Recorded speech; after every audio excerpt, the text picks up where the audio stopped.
Nagluto ako ng steamed fish at shrimp at saka yung pork with haricua. Ayan guys.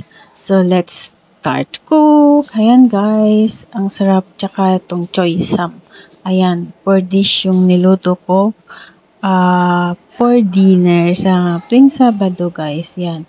Ganyan lang kasimple yung mga pinapaulam ko sa kanila guys. At sinasabi naman nila na magluto ka ng choy sam, hipon, ayan guys. And then yung fish, ayan, si Sir bumili niyan.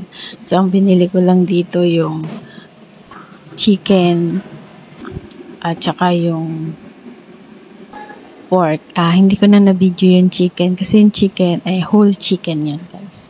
So yun guys, ganun kasimple lang yung steamed chicken nila.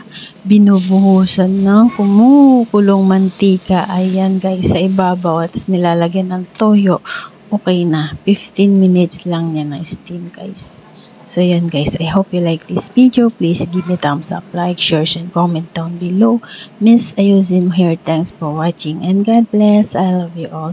Mama chup chup. And ayan, steam fish, kasarap na yan guys. Fresh na fresh, lumalangoy pa ng binili ni Sir yan. Ayan.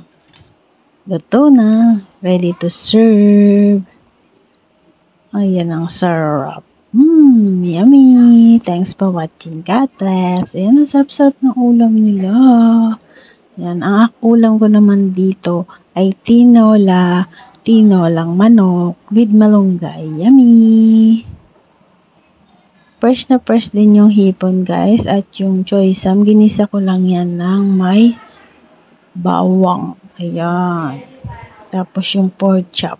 Pritong pork chop with haricua. Yung aking hipon, nilaga lang yan guys. Tapos gumawa lang ako ng sausawan na toyo with ginger. At tapos meron siyang garlic at saka yung onion na dahon. Ayan.